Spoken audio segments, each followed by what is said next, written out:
The story begins with a man standing atop a mountain of corpses. He asked Louis why this had been done to him, remembering they were like brothers who had fought together through life and death. Louis reminded him of the beginning of the calamity. Monsters emerged from strange spatial rifts, sowing chaos everywhere. Over time, these rifts were named dungeons, and those who came into contact with them gained mysterious powers known as classes. For this reason, the class core was formed to conquer the dungeons, and they advanced triumphantly. Louis began to stare intently at the protagonist, revealing that this was precisely why he had to be eliminated. The man had become uncontrollable. Powerful class users could easily disrupt the Empire's order, and he, having surpassed even the Triple S rank, was the most dangerous enemy of all. Supreme power had to remain in the hands of the royal family, as only then could the Empire remain stable. With eyes gleaming with rage, the protagonist questioned if this was an excuse to slaughter his family and comrades. With malice in his eyes, Louis clarified that he was doing this for the stability of the Empire. Just before the protagonist could take another breath, Louis triggered a powerful explosion, revealing that he had tampered with his armor long ago. The explosion would also inject a compound poison into his wounds. Louis knew that after an SSS rank battle, the protagonist would not have the strength to resist. To ensure this, Louis had prepared an entire army, considering it his final show of respect. Just before dying, the protagonist began to recall memories of the moments spent with Louis. At that moment, his hidden skill, Mirror World, met its activation conditions. Mirror World, an SSS rank hidden skill, was the ultimate ability that reverted everything. He lost his life and his soul sank into a lake. Decades later, a pair of boys were torturing another boy, tying him to a tree and submerging his body in the lake. One of them punched him in the stomach and told his friend to dunk him again. As they tortured him, they couldn't help but mock him, deciding to keep him underwater longer to teach him a lesson if he kept pretending.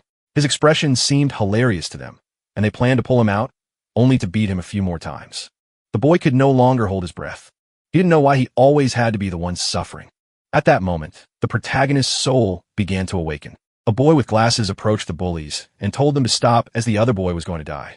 One of the bullies turned around and with an arrogant gaze retorted that if he was about to die, he should just heal himself, as that's what a shanter was for, though he knew it wouldn't be much use. He then mentioned that the boy with glasses was a hypocrite, as he had been the one to lead them all to find him. Therefore, if the boy died, it would be his fault. The boy with glasses panicked, explaining that he only did it because they had forced him. This angered the bully who prepared to hit him. But then something strange happened, and a powerful light began to emerge from the lake. The bully started to flee the scene, screaming in terror about the appearance of a dungeon and the need to escape as a new dungeon was beyond their capabilities. The attention of the boy with glasses was fixed on the boy they were torturing. Seeing that he was still submerged in the water, he started running toward the rope, knowing he had to save him. At that moment, the lake dried up completely and monsters began to appear. The boy with glasses started to untie the knots, and while he was distracted, one of the monsters lunged at him. But just then, the boy who was tied up grabbed him by the clothes and pulled him out of the attack's path. Then he extended his hand and used a skill called Glacial Impact. The system informed him that he had used Basic Heal on Minor Demon A, but the action had failed because the target's HP was already full. The boy with glasses panicked, not understanding why he was healing the monster. When a monster tried to attack again, he summoned a shield, blocking the attack just in the nick of time. When the protagonist opened the information window, he saw that his name was Yun and he had the Chanter class. He realized he had used a healing spell and that this was not his original body. Normally, when someone touched a dungeon, they would bind to the system and obtain a random starting class, which should be unchangeable. After that, they would grow and become stronger through the dungeon, gaining skills tied to their class.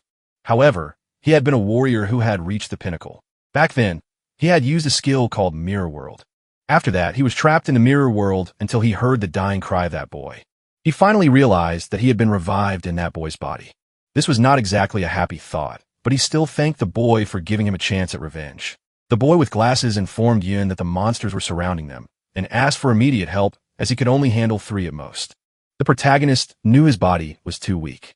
Even these small enemies were beyond his capabilities. At their speed, he couldn't even run. Opening his skill window, he realized they were all useless. Basic Heal restored 1 to 4 HP to a target, and Entangling Vines summoned vines to immobilize a single enemy with a low success rate. Chanter was too specialized. Its strengths were in support, but it was outclassed in every role. It was no wonder this class was always looked down upon.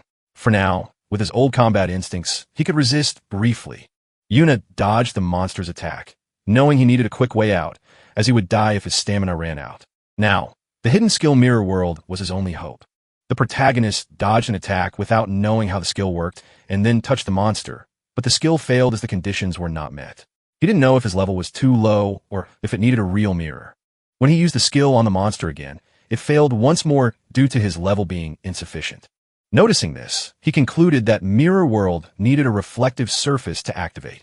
The level issue couldn't be solved yet, so he decided to try another target. When the protagonist used the skill on the monster's weapon, it failed again due to his insufficient level. He tried the skill on a tattered loincloth, but also failed for the same reason. The boy with glasses panicked and told him to stop wasting time with his useless skills as he couldn't hold on much longer. A burst of energy descended from the sky, and a monster called a malformed Overlord level 10 appeared. The boy with glasses knew they were dead. An elite monster like this required at least level 10 to be defeated. Several more bursts of energy began to descend from the sky, and his eyes widened in fear, causing him to fall to the ground. Hundreds of fierce monsters appeared before them. While the protagonist was busy using his skill, the monsters began to charge toward them. Yin couldn't even use his skill on rocks, wondering if the level gap was too large. Then, the protagonist decided to use his skill on Zioi's makeshift barrier, but the system informed him that it had failed, as the skills of others could not be reversed. Upon realizing he couldn't reverse others' skills, a smile spread across his face, as this meant he could reverse his own. Once the protagonist used the skill on his own ability, it revealed that Mirror World had successfully reversed his entangling vine skill. Yuna used chaotic thorns, causing thousands of thorns to erupt from the ground. When one of the monsters tried to attack, another monster surrounded by a red aura struck it, saving Chao Ji. He was somewhat confused, not knowing what was happening. But the protagonist realized that the skill's effect had been completely inverted. Instead of immobilize, it now inflicted confusion. The entangling vines skill normally entangled a single enemy with a low chance of immobilizing it. However, its reversed upgrade, chaotic thorns, now caused thorns to lash out at a target with a low chance of inflicting confusion. The monsters began to attack each other. This was due to the confusion status effect, which caused afflicted units to attack random targets. The protagonist couldn't help but smile as he realized that a useless skill had become powerful after being reversed.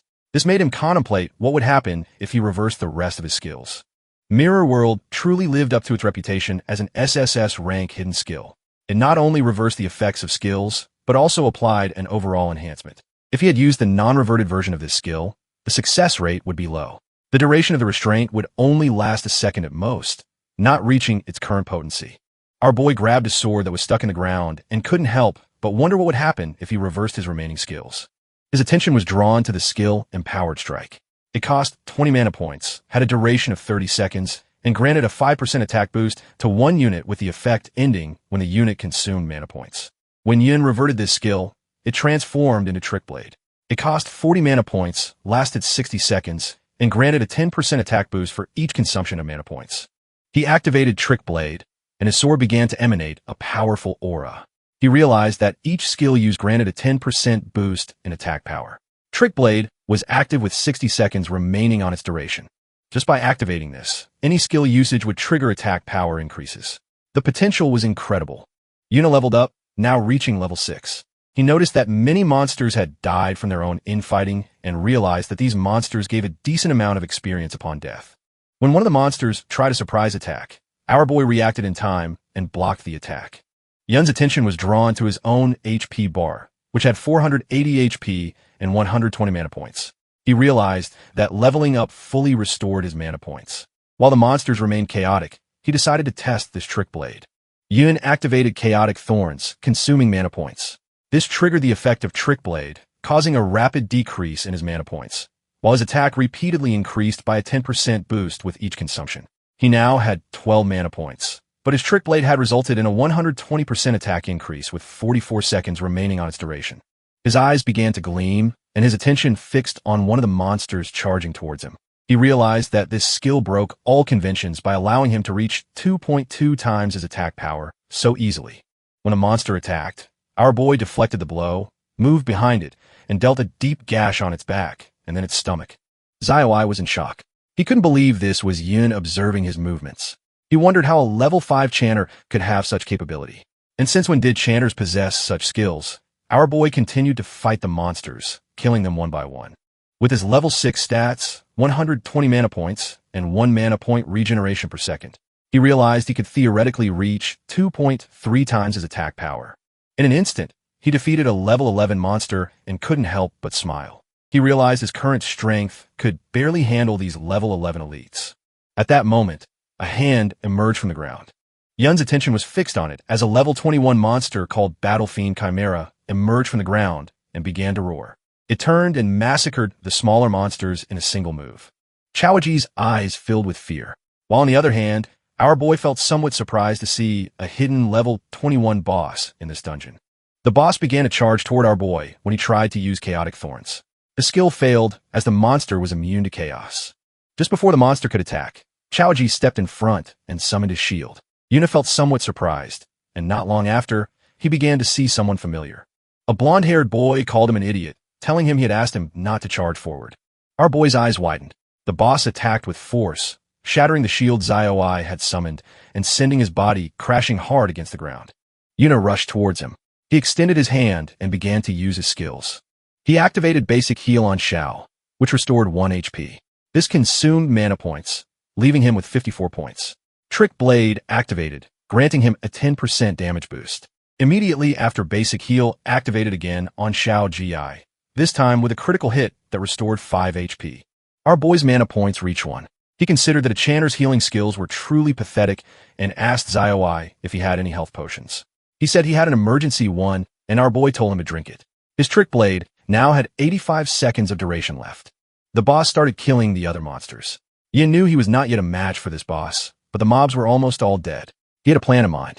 Showing his blade, he asked Xiaozhi to hold on for a minute as he was going to finish off the monsters, leaving him somewhat surprised. Our boy moved like a thunderclap, slicing the monsters to pieces. The duration of his Trick Blade had reached 0. Yuna leveled up, restoring his HP and mana points to 80-20. He activated Trick Blade by using Chaotic Thorns repeatedly. Each consumption of mana points triggered the effect of Trick Blade, increasing its attack by plus 10% with each activation. He knew he needed at least a 400% attack boost to defeat the boss. He began to slaughter more monsters. Leveling up again, this restored his mana points to 110. He activated Chaotic Thorns, which granted him a 10% attack damage boost and reduced his mana points to 101. He repeated the activation of Chaotic Thorns, gaining another 10% attack boost as his mana points dropped to 92. He realized he had to cast Chaotic Thorns 40 times in 50 seconds, which meant he needed to reach level 10. Tiaoji was in shock, unable to believe what his eyes were seeing. Yin leveled up several times. The boss prepared to attack, but our boy began to glow. He was now level 12. His Trick Blade had a 510% boost and a duration of 95 seconds, which was more than enough to face this boss.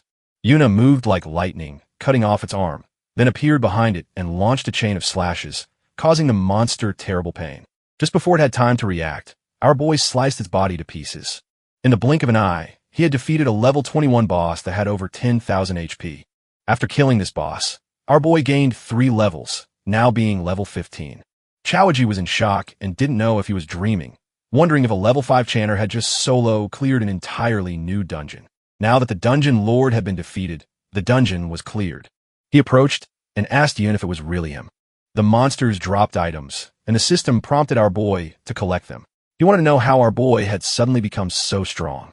Our boy began to recall his past, and upon seeing Zioi's face, he asked what his relationship was with Chao Benbin. Tiaoji was in shock, as he didn't know how Yun knew his great-grandfather's nickname. Yuno was somewhat surprised to learn that he was actually the great-grandson of Chao Benbin.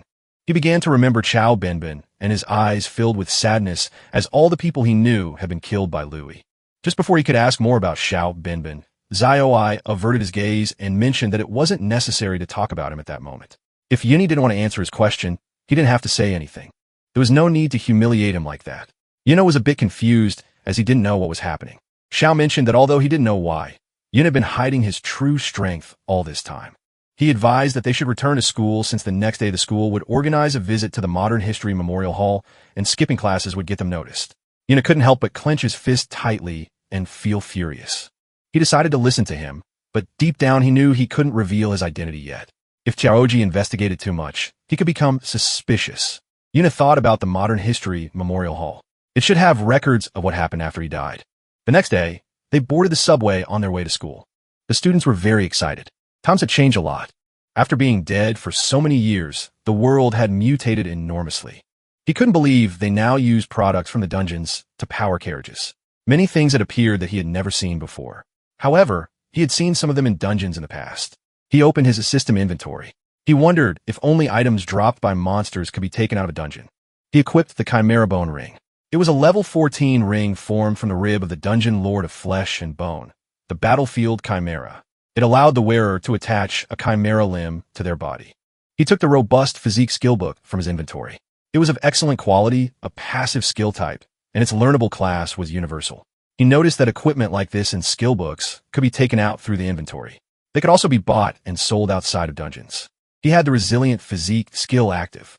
It was a passive permanent skill that reduced incoming physical damage. Things that couldn't be stored in the inventory after defeating the Lord should have disappeared along with the dungeon. His eyes began to gleam with confusion. He didn't know what had happened after his death.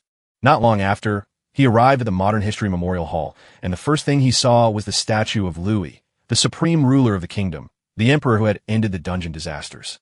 The teacher began to guide the students through the Modern History Memorial Hall. He explained that many students knew that this very place more than 50 years ago had been the battlefield of that famous rebellion. The teacher explained that back then they were deeply afflicted by the dungeons. He added that especially after the most terrifying Trip S rank dungeon appeared, everyone lived in fear. King Louis personally led the professional army on an expedition. Despite suffering heavy casualties, he finally conquered this terrifying dungeon. But just at that moment, he encountered a long-planned rebellion. Its mastermind, as everyone knew, was Yun. Yun was the same man deeply trusted by the king, but who ultimately became an ungrateful traitor. Yun couldn't help but feel furious seeing that this was what history had become. They were the ones who cleared the Trip S rank dungeon and the ones who were ambushed. The teacher clenched his fist, mentioning that they couldn't imagine the pain of being betrayed under such circumstances. But their king overcame this sorrow and fought with blood and courage.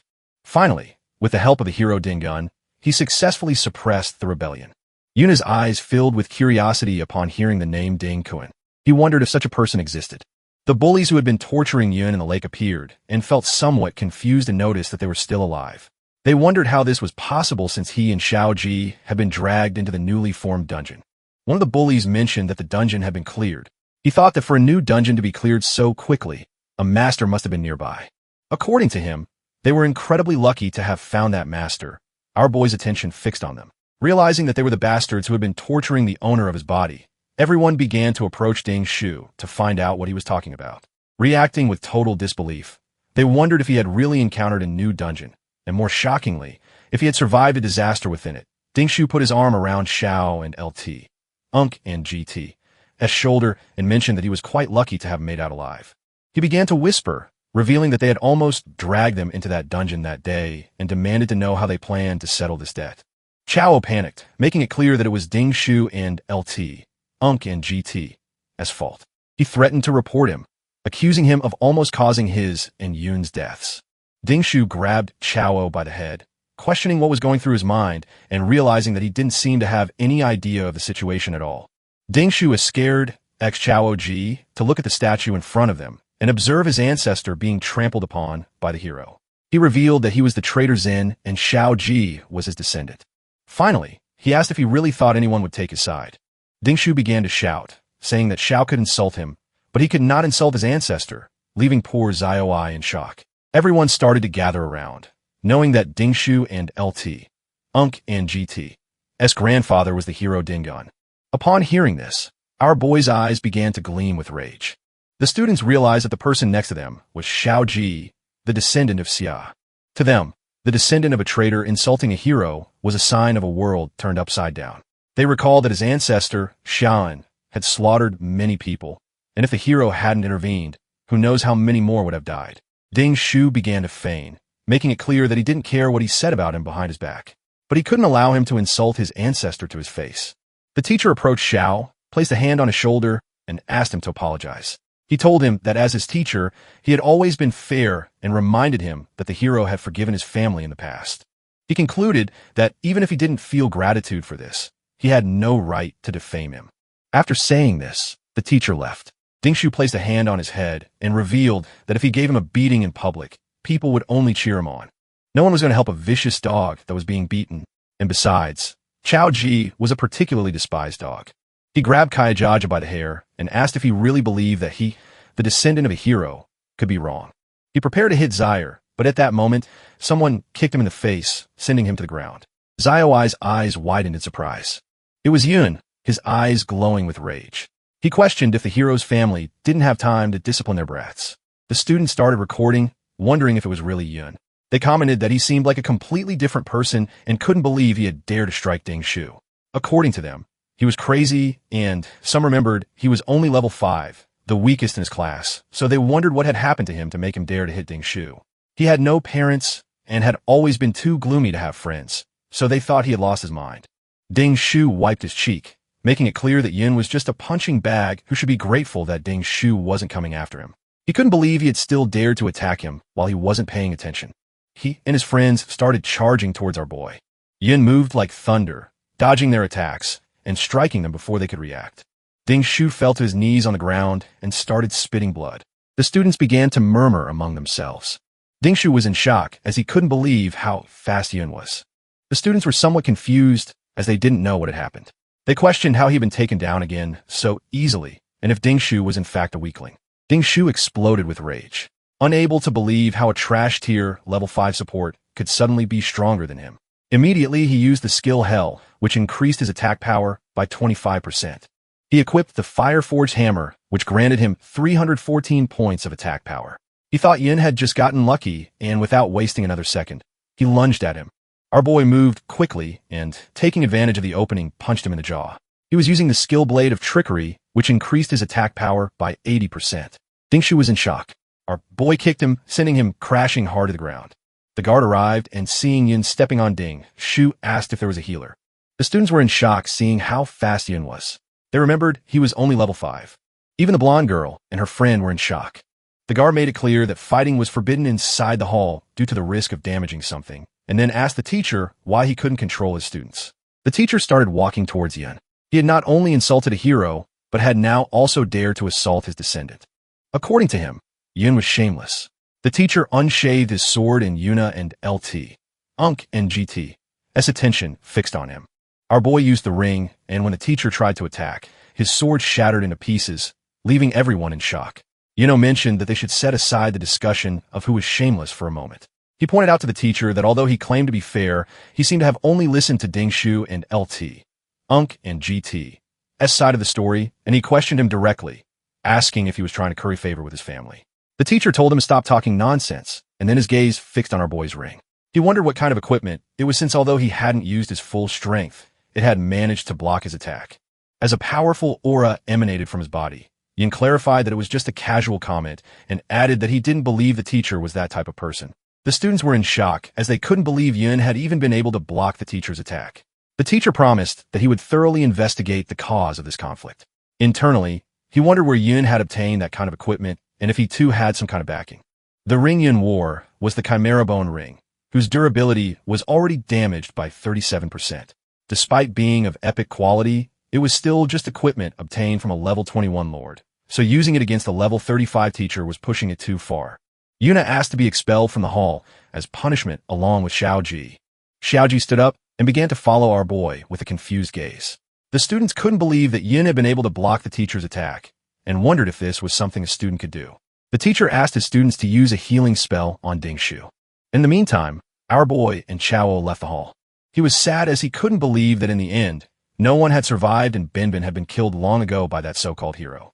His gaze fixed on Kaijaja, and he thought that if he asked him anything now, he would answer without thinking. He coughed and mentioned that his knowledge of history wasn't very good, so he asked him to recount the specific deeds of that hero Dinkuin. Choi became nervous, mentioning that although he wasn't sure if he remembered correctly, it seemed the hero Dingun had discovered the great villain Yun's conspiracy beforehand.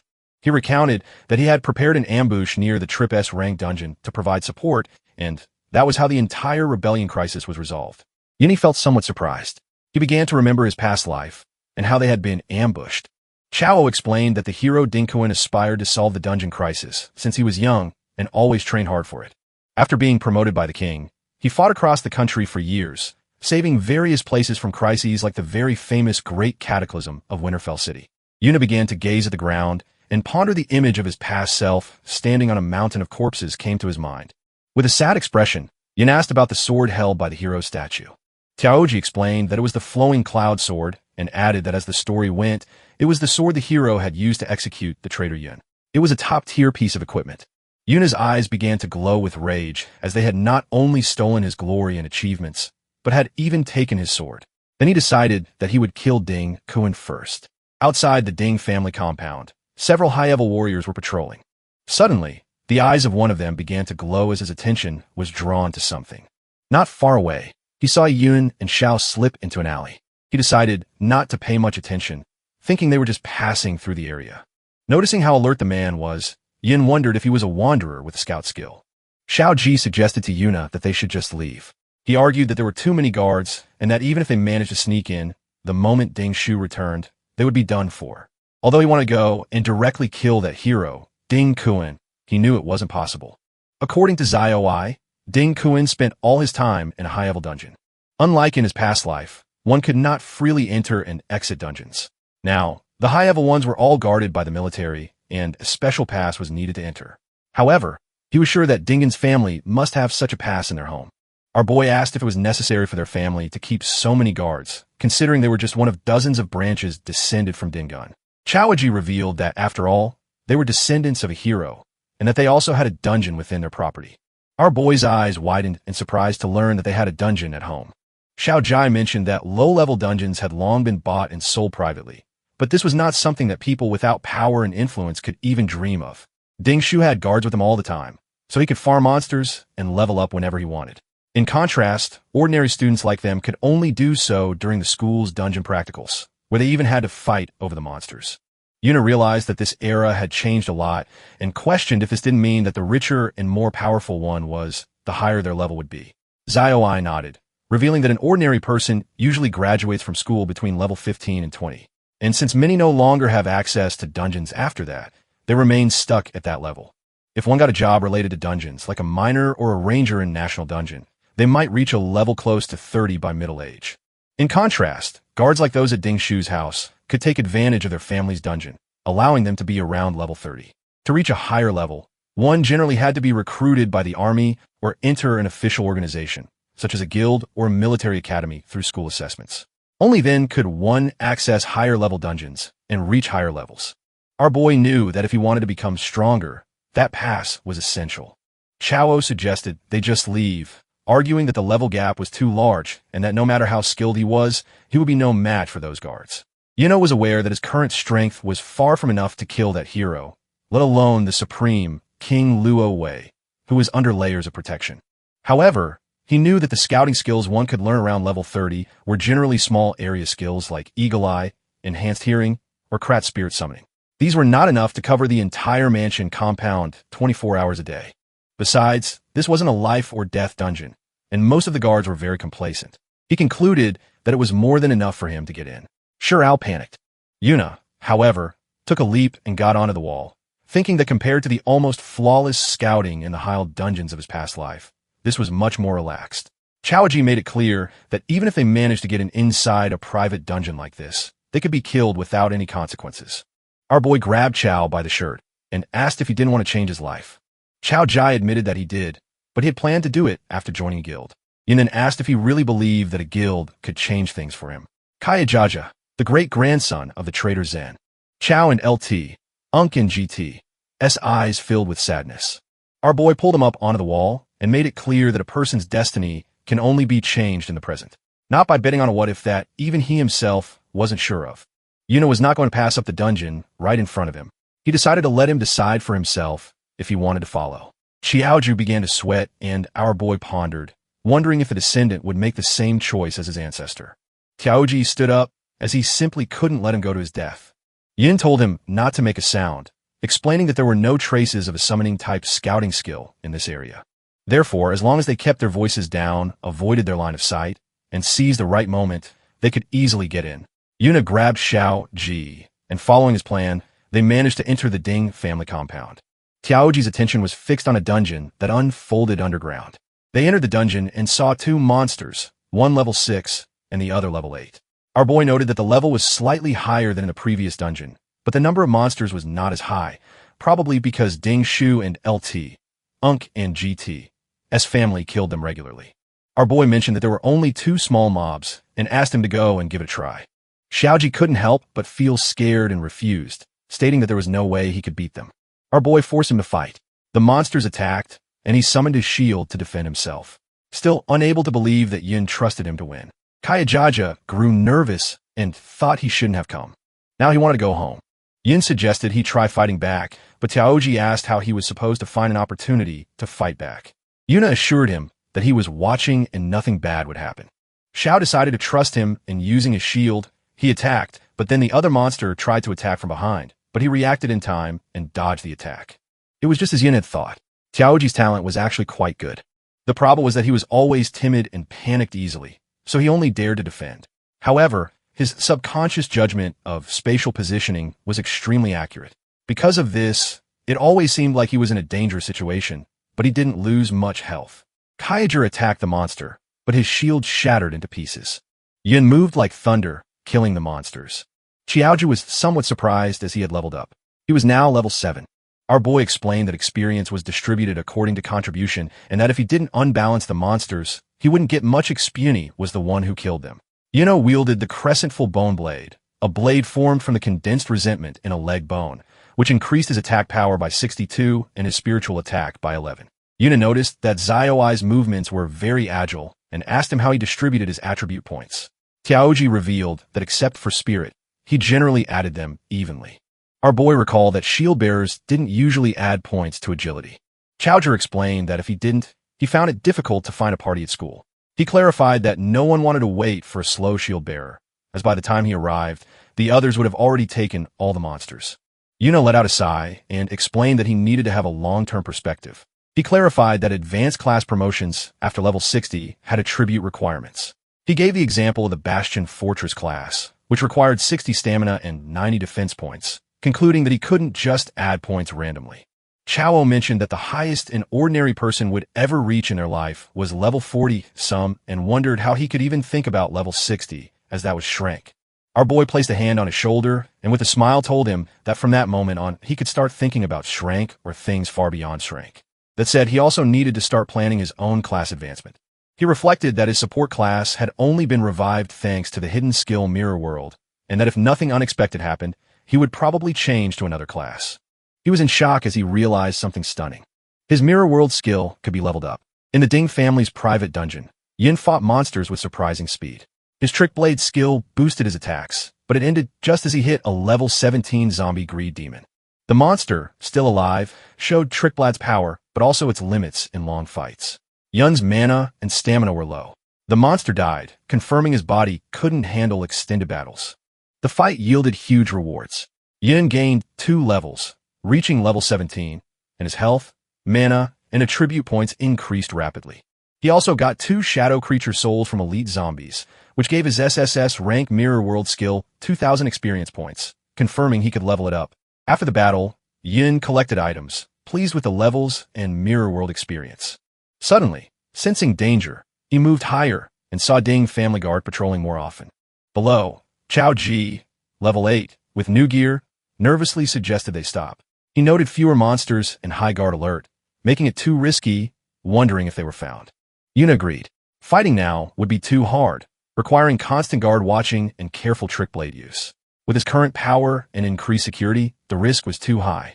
Yuna looked at a new skill book, Brick Spell, which created mana bricks. When reversed by Mirror World, it became Void Technique, making small objects intangible. He realized not all reverse skills were for combat. Some had subtle non-fighting uses. Yuna checked his Mirror World skill. It needed 30% more experience to level up. Standing on the cliff, he thought about the amazing power its reversal gave him. Even at its basic level, he felt more determined, imagining how much stronger he'd become when it leveled up. With glowing eyes, you made a new plan. This dungeon offered unique Mirror World experience from its monsters. He figured killing the boss could level up the skill to level 2, a reward too good to miss despite guard risk. They moved quietly through the cave, hiding behind rocks as guards used detection skills more often, making their position risky. Yuna cautiously peered ahead and saw their target, a massive shadowed figure on a throne bound by thick glowing purple chains at the top of stairs. Many guards protected it. This was the dungeon boss. From their hiding spot, Tiaoji was shocked to see a dungeon boss controlled like this. Yin was less surprised, noting their school's boss was also guarded, suggesting it's common for strong groups. Yuna scanned the scene, seeing relaxed guards on the stairs. He focused on the glowing purple chains binding the boss.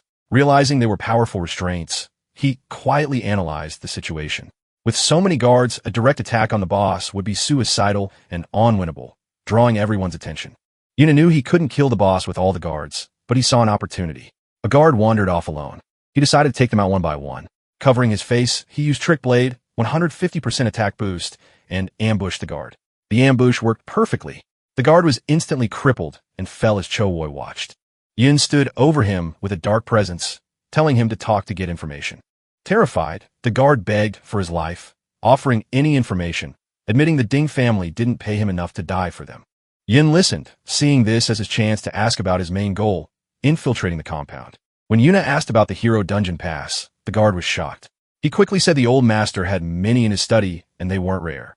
Misunderstanding, the guard thought Yin was a hero grandpa fanatic. Frightened by Yun's silence, the guard swore he was truthful, saying he'd seen the old master take passes often. He warned that the passes were temporary samples. Without an insider, they'd be caught. Yuna wasn't bothered. He grabbed the guard's collar, telling him not to worry. With a cold look, he ordered the guard to empty his inventory, showing his plan to steal from him and likely take his identity. Back at the Ding family compound, Yin kept questioning the guard, holding him by his shirt. Yin was disappointed by a single mediocre skill book. The terrified guard swore it was all he had, explaining the Ding family kept all valuable dungeon drops in their inner residence, leaving outer guard scraps. Yin Shua learned Sunlight Baptism, a passive skill giving temporary defense after healing. He used Mirror World to reverse it into Moonlight Blessing, a strong offensive skill granting temporary attack boosts after healing. He noted this skill, like the dungeon passes, was in the inner residence. The guard pointed to the lavish Ding inner residence, explaining outer guards like him couldn't enter without a direct summons. He said security was extreme. Except for Ding Shu, everyone inside was over level 50 with top gear, making outer guards unneeded. Yuna held the guard closer, asking if the pass was in the residence. The terrified guard confirmed it, adding the powerful family head, level 42, was also there. A foe Yun couldn't beat. He detailed the family strength. Current and second family heads, level 42, third family head, level 52, and old master, level 57. He warned that if the two strongest members returned, it would be impossible. After getting all the info, Yin knocked the guard out. He had Chao wear the guard's armor as a disguise and wait for his signal. Since the powerful family head was safe inside, Yin planned to lure him out instead of confronting him directly.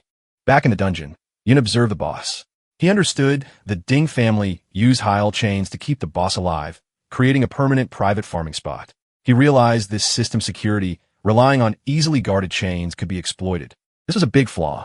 Guards thought their method was safe because no one would unlock the chains, but they didn't know Yun, who from his past life knew how to unlock them.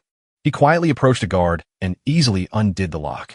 The chains fell, and the enraged boss broke free, going wild. Guards panicked as the huge monster rampaged. This chaos was exactly what Yin needed to lure the family head out of the inner residence, using the perfect method to do so. The plan worked. Alarms blared as the level 42 family head rushed from the unguarded inner residence, ordering immediate dungeon reinforcement as he and his guards charged to handle the crisis. Yin used the distraction to grab the powerful level 60 combat chains that bound the boss. Holding the pulsing high-level gear, Yin knew his plan succeeded. With the family head and elite guards busy, he and Chao could easily enter the inner residence. As Yun's plan opened the way, new people arrived at the main entrance of the Ding family home. Servants greeted the returning second master, Ding Hao, level 42, and his son, Ding Shu, who drove up in a fancy car. Ding Hao brushed off Ding Shu and LT, Unk and GT's recent loss to Yun as a small mistake. But Ding Shu shot back that greeting his father wasn't why he was there. Ding Hao then opened the car door for Miss Yin Sha. Two young women stepped out, one with long blonde hair and her dark-haired friend, likely Yin Sha. The mustached family head back from the dungeon, Mess waited at the top of the stairs smiling.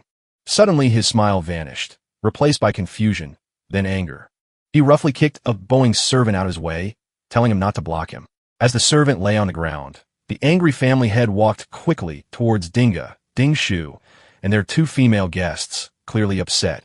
From the woods, Xiao Zhe, dressed as a guard, watched the scene at the house. Yin suddenly appeared behind him, surprising the boy. Xiao Ji said he was worried, noting that with the Ding family back, it wasn't a good time to sneak into the house. Yin calmly asked why he looked worried, and a surprised Tuji asked how he got there so fast. Yuna explained that the creature he let loose was a dungeon lord. Even a level 31 was hard to catch alive, meaning it would keep the Ding family's main fighters busy for a long time. He said they wouldn't defeat the boss anytime soon, making it the perfect chance for them. With that settled, he asked Xiao Ji what he had seen. Chaos looked back at the house, sadly. He said the servant the family head had kicked was his youngest uncle, Chowie, a level 17 man.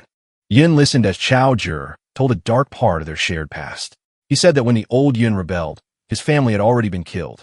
Tiaoji added that in a way this saved them from the years of shame and pain that followed for the children of traitors like his own family. Hearing about the pain Yun's old friend's family had suffered because of lies about their past, Yun's face showed grim sadness and strong will. As they watched from the trees, Chao continued his family's sad story. He explained that after being called traitors, the Chao family faced constant meanness from the empire. Their homes were destroyed and their lives were ruined. It got worse under secret orders from the so-called hero Dinkuan, who made sure the surviving Chao members were picked on and hurt constantly, beaten and broken with no other choice to survive. The remaining Chao family members were forced to work for the very people who helped ruin them, the Ding family. Now they live a poor life, always watching their masters' faces, bowing and scraping for scraps. Chaoji admitted with shame that they are sometimes shown off as proof of the Ding family's power and kindness for forgiving the children of a traitor.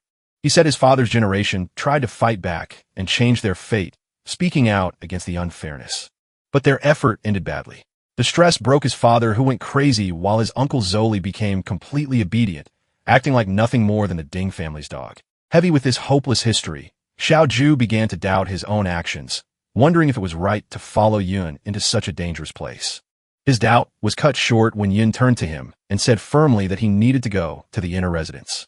Panicked, Chao tried to stop him, quickly reminding him that Dingshu and LT, Unk and GT, as father, a fully equipped level 42 fighter, was inside. He warned Yun that if he was found, he would surely die. Yun wasn't scared by the danger. He explained his belief that in this time, where powerful people control who can use power in dungeons, one can't hope to change their life without taking chances. He looked at Xiao Ji, adding that some things will never get done if one worries and waits too much. Finally, Yuna gave him a clear choice. He told Xiao he could help him change his fate, but Xiao Ji had to decide to act first. He made his own plans clear. He would fight back, but he wouldn't make Xiao Ji follow him. Even with Yun's strong will, Xiao was still very scared and doubtful. He argued that the Ding family was a huge power that ruled the world, asking how the two of them could possibly fight such a big force. Yuno turned away from him, looking at the distant inner residence. As he started walking forward, he told the stunned Xiao Ji that his goal was much bigger than just taking down one family. The real enemy he planned to fight, he said, was the entire empire itself. Meanwhile, inside the quiet inner residence, Ding Hao relaxed on a couch served by a maid. He wondered how the dungeon lord had broken free from its strong chains. Seeing him, the blonde girl with Ding Shu politely asked her uncle if it was a bad time, offering to visit another day because of the emergency. Ding Hao quickly waved away her worries, saying his older brother, the family head, could handle it. He promised her that a simple dungeon problem was far less important than her visit. He continued, smiling, explaining that when his powerful father, the old master, and his third brother heard she was coming, they had already started heading back to the house to meet her. Also, he said they had already contacted Hero Grandpa, who was very excited to meet her, making it clear that handling the situation would be very easy. From a hidden spot on a balcony, Yin heard everything. His attention sharpened at Hero Grandpa, knowing they meant the so-called Hero Ding Kuan. His mind raced, connecting this new info with what he'd learned from the capture guard. To enter the hero's dungeon, one needed both a pass and someone to go with them. He looked at the guests, seeing how respectfully Yun Sha was treated, and realized her status must be very high. Then an important detail hit him. Her name was Yun Sha, sharing the same last name as his current self. He wondered if this was just a coincidence. For now, he pushed the thought aside. He focused his gaze, deciding to concentrate on his immediate goal, getting the dungeon pass. As he watched, Yun Sha stood silently, her face unreadable, a figure of mystery and importance. With the Ding family's main fighters busy, Yun used the chance to sneak into the inner residence. He moved silently through the rich hallways, slipping past two maids talking and using the shadows to hide. He went through the richly decorated halls, moving deeper into the mansion towards his goal. Meanwhile, outside the dungeon, the problem was solved. The family head, Ding Yi, level 42, and his forces stood before the now defeated dungeon lord. Ding Yi looked at the situation, deciding the creature had been let loose on purpose. He was bothered, though, because they couldn't find who did it. He figured that taking such a big risk couldn't have been just for one piece of good equipment, like the chains. Determined to protect his home, he ordered his guards to surround the inner residence first. His main concern was his important guest. He couldn't let anything scare the young lady. Inside the study, Yin started his search. He went to the desk the guard had told him about, but was at first annoyed to find the drawers empty. Remembering his new non-fighting skill, he used phasing, the reverse of brick spell. This let his hand go through the solid wood of the desk, showing a hidden spot inside. He found a drawer full of books and journals. He pulled out the items, his eyes first landing on what looked like a diary. Pushing it aside, he found a real prize. A collection of high-quality fancy skill books. One was for a strong support skill, slowing aura, which could slow all enemies in a wide area. He had found the family's secret stash. The entrance to the Ding family's inner residence was now full of guards. Hiding in the nearby woods, Tiaoji watched in terror, wondering why all the guards had come and fearing they had been found. His panic grew as more guards arrived, and he realized the situation was too risky. He worried that if he didn't get out right away, he would be caught. The fear of being caught brought back painful memories of his father going mad and his family's constant suffering. His first thought was to run, to sneak away, and save himself. As another guard came near his hiding spot, he was frozen by not knowing what to do. But at that key moment, Yun's words came to his mind. He could be helped to change, but he had to make the choice himself first. Having made up his mind, Xiaoi let out a loud shout, purposely getting the guards' attention. He then burst from his hiding spot and started running, leading them away from the mansion. He had made his choice. He would act as a distraction to make sure Yun wasn't found. From inside the mansion, Yun saw Xiaoi's brave act. With the guards distracted, he broke a window and jumped out. He felt proud, realizing that his friend had finally overcome his fear and chosen to fight against his fate. To help Chaori escape, Yuna created an even bigger distraction. He landed among the guards, taunting them by saying he had stolen the chains and skill books, daring them to come and get them. Angry, the guards immediately left their positions and chased him. As he ran, Yuna used the slowing aura skill he had just stolen. However, thanks to Mirror World, the skill was reversed, becoming accelerating aura, which sped up himself and any friends nearby. The family head, Ding, he saw them running, but noticed something strange. Instead of running away from the house, they were heading back towards the dungeon. Realizing the danger, he ordered 2 of his squads to stop chasing and go back to protect the dungeon lord. Xiaoi, now running beside Yuni, was totally confused. He asked why Yuni was leading everyone in the wrong direction back towards danger. Yuni explained his big plan. He knew that with so many guards drawn out to chase them, the remaining forces must have already defeated the wild dungeon lord. To control the powerful boss, they would have had a huge fight. This meant the lord's health was now at its very lowest point, making it weak. Yin checked the status of his ultimate skill, Mirror World, seeing how close it was to getting stronger. With his eyes glowing purple, he knew what he had to do. Killing the weakened dungeon lord now would give him the final push he needed to make his most powerful ability stronger. A tense quiet settled in the Ding family's lavish sitting room. The blonde girl, sipping tea, politely told Ding how, her host, he could attend to the outdoor commotion. Smiling confidently, Dinga, the second patriarch, dismissed it as a small thief, assuring his guest his brother, Ding Yi, would handle it easily. But it was far from easy. In the dungeon, Grand Patriarch Ding Yi furiously tried to regain control. He yelled at a guard for being slow and ordered him to go directly after the rampaging overlord. Seeing Yun zip past, Ding Yi commanded his fastest units, rogues and archers, to abandon the boss and pursue the intruder at all costs. Their efforts failed. Yun moved with incredible speed, leaving them behind. He knew his advantage. He'd put half his attribute points into agility. Combined with his reversed acceleration skills, he was so fast that only specialized level 30 rogues or archers stood any chance of keeping up. He easily reached the main chamber where the skeletal overlord was surrounded. The beast was heavily wounded and crippled with guards struggling to cast a sealing spell. Yin saw his plan work perfectly. The boss was now at its weakest. With a surge of purple energy, he prepared to deliver one decisive blow to finish the weakened dungeon lord. As Yin neared, guards around the overlord spotted him. They shouted in alarm, scrambling to block his path. Before they could defend properly, Yin unleashed chaotic thorns. Purple thorny vines erupted from the ground, lashing out at them. The guards were bewildered, having never seen this skill. The thorns tried to inflict a status ailment. Humans usually resist such effects, but Yun's skill was unnaturally potent, and several guards failed to resist it. The horrifying result. Afflicted guards got confusion. One mage blasted a fellow guard with a powerful spell, throwing their ranks into chaos. The other guards watched in shock, stunned by the skill's impossibly high success rate. With enemies fighting each other, Yun seized his chance. He blurred easily through the disorganized guards.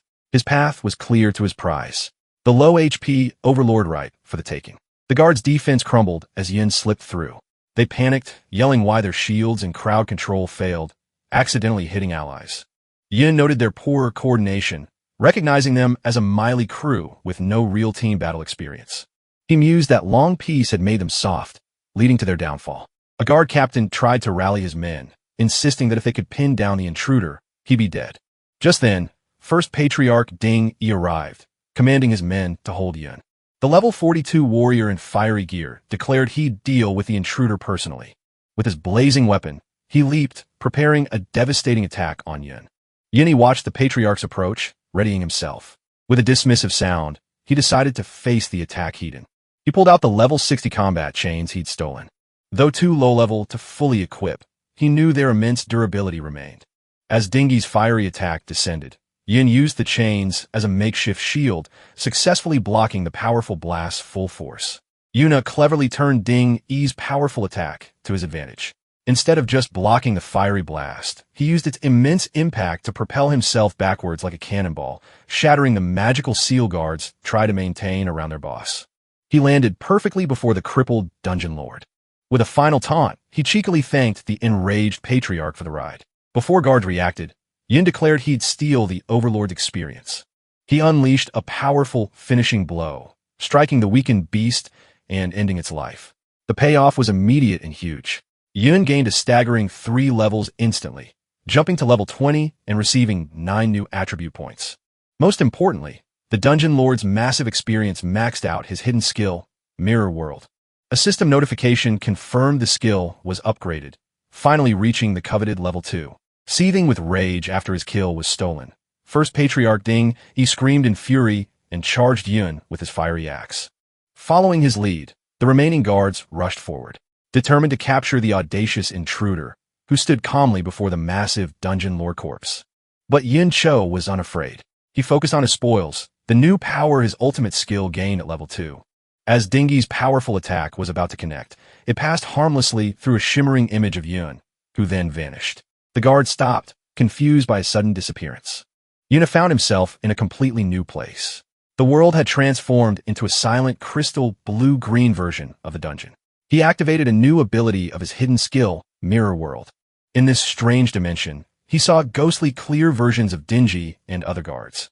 Unaware of his presence, a timer showed his mirror walk would last almost 30 minutes. He realized with excitement that he could now enter the very world inside the mirror.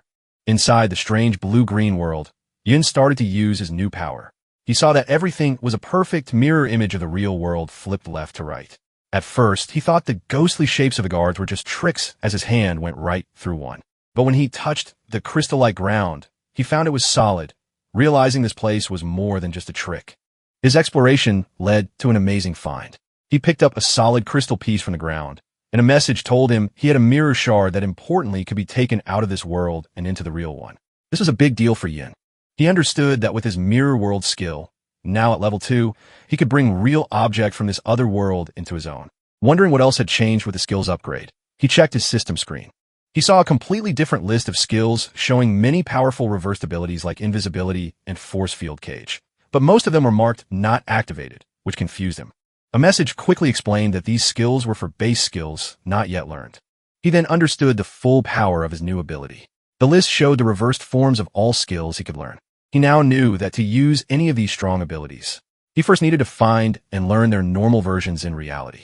The skill reversal he used at level 1 was just a simple basic part of his ability's true power. As he looked through the exciting list of future powers, he realized this changed everything. He could now pick strong skill pairs and plan his whole class path ahead of time, knowing exactly what powerful reverse forms he would get. As Yin was thinking about his new skill's full potential, he suddenly felt something behind him. Turning, he saw a faint blue-green human shape floating aimlessly in the crystal air. He wondered if it was a soul, like how he was stuck before he came back to life. The idea interested him, and he asked if other souls were also in this strange world. Without warning, the calm soul flashed with green energy, turning into a screaming, bone-like undead creature that lunged at him. Surprised, Yin pulled out his glowing blade and got ready to fight. He met the creature's attack, and with one swing easily smashed the undead being, noting it didn't seem very strong. Just as he finished the creature, a new message popped up, getting his attention. The system offered him an undead contract. It explained he could make a deal with the soul he had just beaten, letting it leave the mirror world and fight for him in the real world. The contract also said the soul's highest level would always be the same as his, and he could have 20 such contracts. This unexpected event made Yin think about what this new power could do. Yin thought about what his new power meant. He now understood that after beating an undead creature in the mirror world, he could make a deal with its soul and bring it out into reality as a powerful fighter. Holding the mirror shard he had made real, he knew his ability wasn't just for things like stones. The level 2 upgrade to Mirror World was a real game changer, letting him bring not only items, but also an army of undead from the mirror world into the real one. Looking at the huge crystal landscape full of possibilities, he found the idea interesting. Back in the real world, things were messy. With its lord defeated, the private dungeon had vanished, leaving a stunned and confused army of guards. They couldn't understand where the intruder had gone. One captain frantically asked how he just vanished, wondering if it was a high rogue stealth skill. A rogue expert quickly said no, explaining their stealth had clear limits and couldn't make someone disappear so perfectly. The lack of answers made another captain angry, and he grabbed the rogue, demanding to know how the intruder could have escaped with so many of them there. The first patriarch, Ding Yi, was even angrier. Having lost his valuable private dungeon, he took his anger out on one of his men, grabbing the man's face and yelling that if they couldn't find the person responsible, they would have to pay him back for the loss. Meanwhile, Yuna's time in the mirror world was ending. As his mirror walk timer counted down, he wondered where he would show up again. Would he go back to his first spot, or were there other rules for leaving the mirror world? He got his answer a moment later when he appeared back in the real world in the exact same spot where he had vanished. The angry Ding, he spotted him right away and without thinking roared for his men to get him. Facing the new attack from the Ding family's fighters, Yin stayed perfectly calm. He held up a hand, a swirling green light glowing in it as he told them not to be so fast. He said that after being ganged up on for so long, it was time for him to do the same. With that, he used the power he had just gained from the mirror world. A flood of spooky, skeletal warriors burst out, forming a scary undead army that rushed towards the shock guards. The guards reacted with pure terror, their attacks slowing as they questioned what these ghost-like figures were, wondering if they were actual ghosts. The first patriarch, Ding Yi, tried to calm the growing fear. He yelled at his men not to panic and said the creatures were just undead monsters he had seen many times before. One of the guards fought a skeletal warrior, getting ready for a tough fight. However, he was surprised to see a health bar appear above the creature. It was an undead skeleton warrior, and it was only level 20, the same as Yun. Despite this, the fear was strong. Dingy's face twisted with rage at his men's continued hesitation. To get them to fight, he promised a bonus to everyone if they attacked and caught the intruder. The idea of a reward seemed to make them brave again. But as the guards turned their attention from the undead army back to Yun, they found he was no longer there. Confused, they looked around, wondering where he could have possibly gone. Having used his newly summoned undead as a distraction, Yun watched the fight from a safe distance. He judged that his current army was still too weak to be truly effective. He knew that if he could find and make deals with stronger souls, the disorganized guards would have been no match for him. However, he was limited by what he could find. He had already made deals with the 20 strongest souls available in the small area he had explored within the mirror world. Also, he found that his exploration of the mirror world wasn't endless. He had hit a wall that kept him within 200 m of where he entered. This made him realize that to find better undead, he would need to enter the mirror world from different places in the future. His planning was cut short when he saw that his friend Xiao Ji, who had been acting as a distraction, had been found hiding in the woods. One of the guards sneered at the disguised boy, teasing him about the reward he would get for catching him. Without hesitation, Yin leaped from the shadows, quickly and precisely striking down the guards, threatening his friend. With their path clear, he grabbed the stunned Xiao Ji and told him they were leaving. Looking at the mess he had created, with his undead army keeping the rest of the guards busy, Yin decided their job was done. It was time to go back, get away from the danger, and properly check all the new things he had gained from his bold raid. As Yun and Xiaowai escaped, the remaining Ding family guards fought the undead army. The guards fiercely attacked the skeletal warriors, breaking their bones. A guard leader noted the creatures weren't very strong, but their relief was short-lived. To their horror, a defeated skeleton would instantly reform unharmed. They kept fighting only for skeletons to revive endlessly. Just as the guard's spirits were breaking, Dingay, the strong level 523rd head of the Ding family, appeared calmly smoking. He realized the skeletons were summoned creatures and that reviving them used their summoner's magic. With a confident smile, he concluded they just needed to kill them until their master ran out of energy. Sometime after the chaotic attack, the old master, the powerful head of the family with a long white beard, returned. He immediately asked if their important guest, Miss Yun Sha, had left. Inside, his son, Ding Hao, bowed respectfully, apologizing for failing to keep her there. He explained the intruder was unbelievably bold, causing a commotion by shouting and even breaking a window, which scared their guest away. The old master, the formidable level 57 Ding Dan, son of hero Ding Kuan, was furious. He yelled at his son for the complete security failure, enraged that an intruder got in and escaped without being identified. Dingo bowed his head in shame, taking full blame. However, Ding Hao offered good news. Despite the chaos, Miss Yin Sha agreed to go to the hero's dungeon, meaning his grandfather, Hero Dingan's matter, was not ruined. This didn't calm the angry patriarch. Ding Di swore they'd kill the culprits without mercy. He then impatiently ordered his son to quickly check what else was stolen. Safely away from the chaos, Yin reviewed his gains. He looked at the temporary dungeon access permit he stole, which had Zaiwai's name. He had the pass, his main goal, but still needed an escort for the hero's dungeon. He decided not to rush this problem. He assessed his other gains from the Ding family house raid. It was very profitable, raising his level to 20. His powerful Chimera Bone Ring was almost destroyed from blocking an attack, but he'd stolen over 10 valuable skill books. He saw one book had chant skills, all support types. He learned Battle Song Chant, which boosted critical hit rate and damage but lowered defense. He immediately considered its reversed form, Shield Song Chant, which would do the opposite. He excitedly realized by learning and reversing these support skills, he could greatly boost his stats. With these boosts, and a new passive skill that increased his strength, he knew he could crush any same-level opponent with pure stats. Besides skill books, the Dungeon Lord dropped a rare level 30 item, Corrupted Knight's Armor, which would be useful later.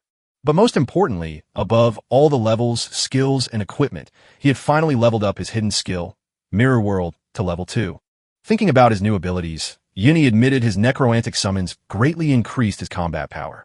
But he knew it wasn't enough. Recalling the hero Dinkuin's statue, he judged his enemy was at least an S-rank berserker. To have any chance of killing him, Yin figured he'd need to reach level 50 or higher, and more importantly, find and contract an S-rank necromantic spirit. Later, safe from the Ding compound, a still shaken Xiao Ji nervously asked Yin if they wouldn't be followed. Yin calmly said they'd lost their pursuers and were safe since their faces weren't seen. Still, Xiao Ji was uneasy, and Yin noted how hard the experience must have been for him. Seeing his current undead army was too weak, Yin decided his next step. He asked Xiao Ji if there were any nearby dungeons where a powerful person had died. When Xiao Ji looked confused, Yin explained he needed a higher level dungeon to level up faster, adding the powerful person was for something he'd find out later. After a moment, Xiao confirmed there was such a place. However, he hesitated, worried. He revealed it was the school's private dungeon and they couldn't sneak in. The information made Yun pause, thinking about a controlled, heavily guarded dungeon. But he didn't waver. He simply decided if normal entry was impossible, he'd use special methods to get what he wanted. As part of his special methods to enter the school's private dungeon, Yun met his class teacher. He gave the teacher a valuable, rare, purple quality skill book for his Wanderer class stolen from the Ding family. The bribe worked. The teacher, now believing Yun had powerful backing, became more helpful. He admitted dungeon access was usually fixed and he couldn't easily change things. However, he explained a loophole. The dungeon was open for graduating students. While Yin wasn't normally qualified, a teacher could recommend an outstanding student. Convinced of Yun's outstanding potential, he promised to get him a spot. The plan succeeded. Yin joined students entering the school's valiant dungeon. Other students were determined or flattering. One grimly noted it might be his last chance to level up, while another thanked the hero. As Yin walked past the glowing portal, he felt a strange unease, sensing something was wrong with this dungeon. The teacher enthusiastically explained it was where the hero once fought and traces of his power might remain inside. Nearby, Chao listened grimly. He horrifyingly realized the valiant dungeon was where, according to the Empire's fake history, hero Dinkuan valiantly killed his great-grandfather, Traitor Qiaoan. Knowing the dark truth, Chao hesitated. He struggled, wondering if he should tell Yun what he knew about the dungeon's true history. As students gathered at the dungeon entrance, the teacher gave a final warning. It was a high-level dungeon, and they must be careful within their limits. He then singled out a red-haired student in armor, Little Z, telling him to look after Yun and Chaoji. Little Z was clearly annoyed, complaining he couldn't focus on leveling up if he had to babysit. Another student pushed him forward, telling him to stop complaining as the dungeon was open, grumbling about why younger students were allowed. Little Z entered the dungeon with the others. He condescendingly ordered Yun and Xiao Ji to stay back and not cause trouble, threatening to abandon them if they were a burden. As the group went into the vast, purple-lit interior, Yun silently assessed his surroundings. He noted it was supposed to be a level 2040 dungeon. However, his instincts from his past life screamed something was wrong. A deep unease washed over him as he felt a profound danger that didn't fit a dungeon of this supposed difficulty. As students went deeper into the glowing purple Valiant dungeon, Yun saw Yun-In and her blonde friend Yun-Sha inside. He wondered how they, as younger students, were allowed. Little Z, assigned to watch, Yun also saw the girls and pointed them out to another armored student. This student immediately dreamed of escorting the attractive girls. His fantasy was cut short by a taller, serious student in a helmet who smacked him, telling him to stop dreaming. This student revealed Yun-In and Yun-Sha were much stronger, both over level 30. He scoffed that they should be asking the girls for help, and the daydreaming student wasn't good enough for them. Embarrassed, the student muttered he was just talking. As the older students talked, the daydreaming boy watched Yun-Sha and Yun-In. To his and his friend's surprise, the two high-level younger students ignored them and walked directly towards Yun and Xiaoju. Yuna watched them approach, confused. He recognized Yun-Sha as the high-status guest from the Ding family's house. Her direct approach made him suspicious. He wondered if she knew the original owner of his body, or if she was confronting him for Ding Shu, whom he'd publicly embarrassed. Yun-Sha's approach was direct and friendly. Smiling confidently, she told Yun she saw him at the memorial hall and complimented his fighting skills, adding his voice was unique. Yun wasn't sure what she wanted, thinking she was just making small talk. However, Yun-Sha and LT, Unk and GT's eyes glowed gold as she leaned closer, revealing she recognized his voice from the shattering glass during his escape from the Ding family residence. This stunned Yun. He realized, alarmed, that this powerful girl had identified him as the intruder just from 2 sentences. He shouted. Having made her point, Yun-Sha's clothes changed to white mage-like combat gear. Yun-In did the same, putting on a dark green energy outfit. Yun-Sha then told a still surprised Yun they'd explore the dungeon first, then walked away with her friend. As they walked off, Yun processed the encounter carefully. He understood she recognized him as the intruder, but chose not to expose him publicly, subtly delivering the message. This made him wonder if it was a warning. He considered the dangerous possibility that Ding Shu also recognized his voice from their earlier fight. However, Yun decided not to worry for now. He was confident that as long as the Ding family didn't act immediately, his fast leveling speed would soon make him strong enough.